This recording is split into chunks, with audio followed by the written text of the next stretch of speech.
Shalom family. So let's talk South Africa for a second. Israel accuses South Africa of abusing the ICJ's jurisdiction. Tel Aviv demands that the court reject South Africa's request for additional measures due to plans by the Israeli army to attack Rafah. South Africa is so focused on Israel when they should be focused on South Africa that is literally falling apart at the seams. If this was a ship, all the rivets have popped off and the plates are dropping into the ocean while we sail into the deep, transforming into a submarine that's going to sink. Israel accused South Africa on Thursday of abusing the International Court of Justice jurisdiction by requesting new measures due to the plans by the Israeli army for a ground assault into the city of Rafah. Israel said South Africa's request is peculiar and improper instead of addressing the issue of the planned attack. South Africa on Monday asked the ICJ to urgently assess Israel's intentions in expanding its military presence in Rafah, Gaza's southernmost city, urging the court to consider whether it should use its power to prevent further breaches of Palestinian rights. Its power. It has no power. It has words. It can't enforce them. It doesn't have a legal arm. It doesn't have a military arm. It can't do nothing. It can say, bad boy, and that is the end of it. Where's the power? I'm failing to see the power. I'm seeing public condemnation and an effort to paint Israel really badly. That's what I see. In that, they have power. But actual power, I would like to see it. And South Africa just consistently heaping more and more curse upon itself through its leadership. Then this, they want to preserve racial privilege, Ramaphosa tells his critics. So he had a State of the Nation address where he addressed the whole country and said, look how much amazing things we've done as the ANC government. We've improved power, we've basically fixed Eskom, your power utility, everything is incredible, we've provided jobs. Everything a lie. But let's go through his statement. And obviously the first thing he does when he gets critics, and this is critics from all walks of life, is he blames it on race, because that's his go-to card. Cyril Ramaphosa defended himself against the criticism following his speech at the State of the Nation address, saying that those who sought to diminish or deny the achievements, I got to laugh or I'm going to cry. The achievements is no achievement. It's horrifying. It's the destruction of a once amazing country.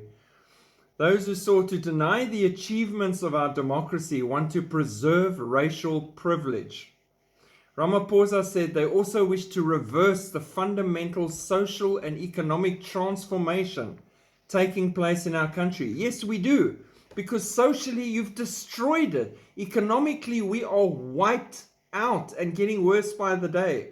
19 plus rand to the dollar and climbing.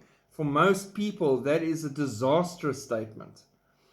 To them, it doesn't matter that 9 out of 10 households now living in a formal dwelling or that a similar number have access to clean drinking water and electricity.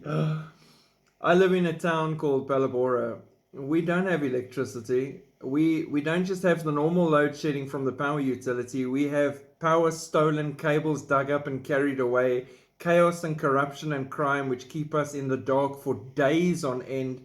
Everything in our fridges and our refrigerator boxes just goes off. We lose our food and our groceries, and this happens regularly. Our appliances break because even with potential protections in place, it's just too much of a knock so consistently and all the time. And drinking water, clean drinking water, it's not clean. You got to use filters, and the drinking water gets switched off. At the moment, right here where I am, it is switched off again, and we've already received notice that in the next 2 weeks, we will have no water for 3 days straight, which means with the corruption and everything, probably 3 days before and 3 days after too, so about a week. But don't worry, they've got water tankers that will drive around in certain areas, and if you can make your way to them with your own bottles, you can come grab some water. This is the wonderful stuff he's talking about as great wins. To them, it doesn't matter, he says, that South African adults have completed matric or earned a degree. The education department is in the absolute trash can. They're just dropping the level of what they accept as a pass rate all the time, same as they're doing in America, so that the people that are passing and having all the paperwork are actually not as bright as they were 10, 20 years ago.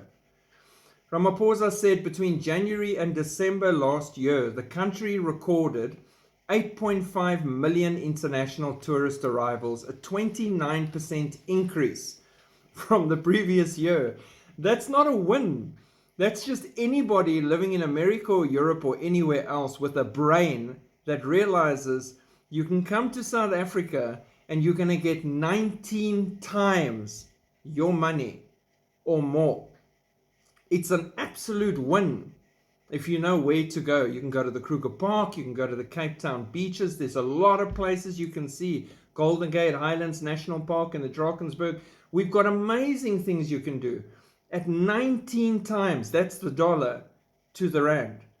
Then the euro and the pound, and it's crazy. Why? Because they've tanked and destroyed our financial system in this country. It's not a win, Mr. Ramaphosa. We have held 5 investment conferences and raised more than 1.5 trillion in commitments from investors. He's excited about that because that 1.5 trillion that's supposed to go towards the economy and small businesses and things will go into him and his cadres and his buddies' pockets and couches and holes dug on their farms where they bury the money. I'm not even joking. And sadly, this is true.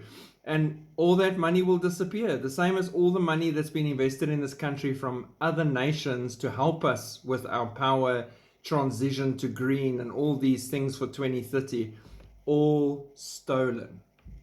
And now he's upset that people are criticizing him and coming up against him.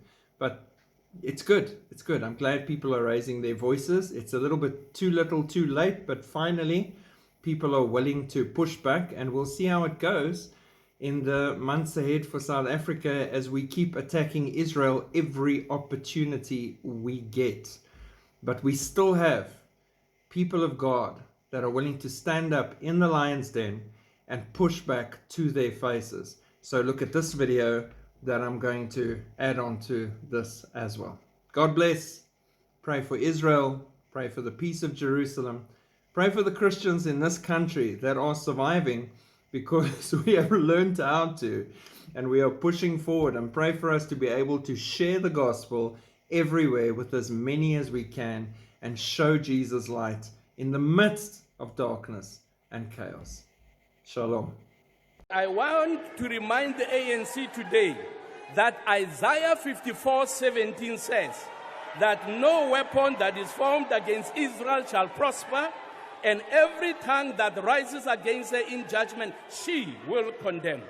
ANC, you have gone too far, and your judgment As you conclude, honorable member. When the God of Abraham, Isaac, and Jacob said he will bless those who bless Israel and curse those who curse her, he was not joking, but he meant every word he said. You have invited the curse on yourself, and you are going to get it. Respond.